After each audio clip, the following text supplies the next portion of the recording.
Hi there. Thank you for tuning in and for sending your questions. I'm Dr. Clelia Lima, nurse practitioner with a passion for wellness. Our topic today will help you understand a little bit more about intermittent fasting and the relationship with weight loss. And actually, the topic is weight loss with intermittent fasting. Is it a fact or a myth? We're going to explore a little bit this topic, and actually, we have had several questions about this this topic, and we have some very interesting ones here. So the first one was, can anyone do intermittent fasting? And I'm glad that's a question because I want to clarify right from the get go. No, the intermittent fasting is not for everyone. Most people can do fasting safely, but not everybody. That's why we say make sure that you get a good consultation with your doctor first.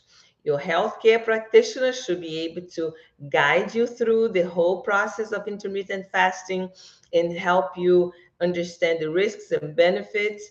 And actually, you need a plan that is tailored to your needs, because there's not just such a thing like, oh, one thing everybody does the same and it's good. That's not true. So make sure that you have a good, thorough conversation with your primary care practitioner. And if your doctor is not well, savvy with intermittent fasting, and that was one of those, for many years I was against it until I studied more and I understood the benefits and understood how can be so helpful in so many different situations. So yes, make sure that you talk to your doctor first, okay? The other question that came in was, can I just watch YouTube videos and do my own intermittent fasting? I really like this question because there are so many information out there. Some of them are really good. I'm not against you, going and empowering yourself to understand how to take care of your health, but just be very careful, because when you listen to different people saying about intermittent fasting, can be confusing, and they want to make sure that you get the information from trusted sources. So you can have ideas, but at the end of the day, make sure that you talk to your healthcare provider so they can guide you and have a plan that is right for you. Okay. And the other question that came in is, how do I gain weight? And interesting, because the question was not they want to gain weight. It's like, how does it happen that I gain weight? So basically, when you eat, carbohydrates are break down into glucose. And how that process happens is a very sophisticated mechanism that our body is able to do. All this system that goes on for the physiology of breaking down the food into energy is just fascinating. So when you eat, carbohydrates becomes sugar, and then the body, very intelligent, send a message to the pancreas, say, oh, there's this bunch of sugar here coming in. Let's get the beta cells from the pancreas to produce insulin, so the insulin can open the cells so the glucose can go in. Because when the glucose goes into the cells, that's how we get the energy. So you can, walk and think, and your lungs and your heart and everything else is, all the functions are um, doing well because you have the energy to do that. So how, do I gain weight? Because many people think that it's just one thing. Oh, you eat too much and then you don't spend enough energy and then you gain weight. It's not that simple. And actually, there are so many other reasons that you become obese or overweight. So when you have the insulin delivered to break down the glucose and store in the cells for energy, and then you don't spend all the energy, the excess glucose has to be stored. And that's another amazing feature of our bodies, because the storage of glucose is for further use in case you don't eat again. So the glucose, it's right there. Don't need more in the cells because you had enough. So the excess is stored in the liver as glucogen. So the glucogen stays there in the liver, and some muscles as well. They get stored, act as storage, but they have a limited space. So gets to the point that I don't have any more room here in the liver or in the muscle cells.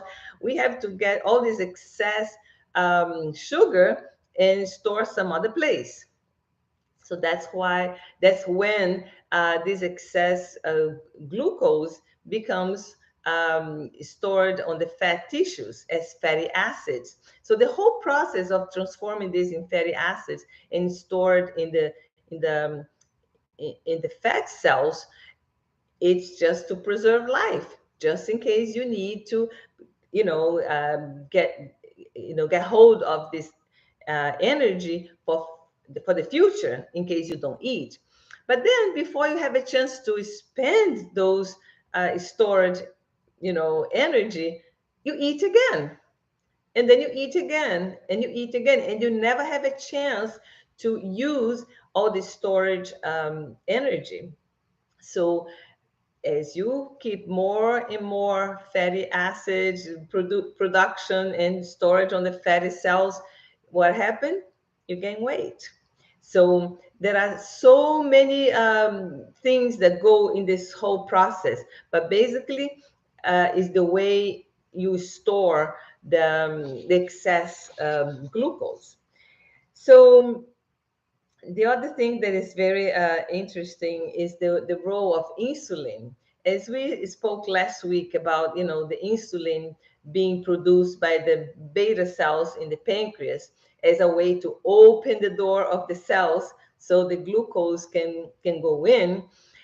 When you eat excessively over and over again, the insulin becomes uh, not enough to do the process of getting the glucose inside the cells. So the pancreas, all the beta cells they have to work overtime to produce more insulin to control the same amount of sugar. So that's when people get insulin resistant, because the the cells cannot process with the same amount of um, insulin the same job that was doing before. So the pancreas becomes kind of tired, producing more and more insulin for the same amount of sugar to go into the cells. Get to the point the cells become so resistant that it doesn't work anymore. So you have the excess glucose in the bloodstream, and then we're talking about diabetes and the other things that we already discussed a little bit. So when the insulin is excessive in your system, that is going to also contribute to weight gain. It's like a negative cycle. The more fat tissue you have, the more your insulin becomes resistant, and the more resistant is your insulin, the more fatty tissues you keep.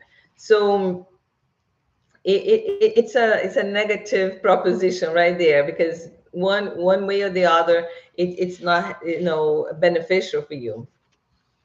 So when you have I just want to make sure that this question is answered. Okay. Yeah, the next one is, can I reverse insulin resistance? And I want to make sure that I cover that one too. So insulin resistance is not only, too much eating and then you become insulin resistant. That's one of the problems that can lead to insulin resistance. But it's a very complex topic. And actually, it's not well understood altogether, because There are so many facets that goes into the insulin resistance that we don't want to just simplify saying that's just overeating. For instance, lifestyle changes can help to reverse insulin resistance, like more exercise, healthy eating, and sleeping well. Remember, we had the whole topic about how good sleep and rest can help with weight loss, and also hormonal disorders can um, play a role on the insulin resistance. So if you have the thyroid hypofunctioning, right there is going to be very, very hard to lose weight. And then you have to treat the thyroid to make sure that you have the balance on that particular hormone. I have had many patients coming into the office, and they want to lose weight, they are frustrated, and then many times they do blood work, and the result shows they need to have some treatment for the thyroid. So hormonal imbalance could also be a big role in this. And don't forget about cortisol. So cortisol, as you may remember, is the stress hormone. So when the cortisol levels are high, also influence on the insulin resistance. And the cortisol has a lot to do with stress. So decreasing your stress will help you to have a better balance on your cortisol, and then a better way to maintain your good weight as well. So it's a lot of different processes that we have to be, making sure that we address to properly help you to maintain a good weight. So it is mostly reversible, but some insulin resistance can be from genetics, and then it's not reversible. So that's why it's important to have a consultation with your healthcare professional to address all the things that could be influencing the weight gain and the difficulty to lose weight.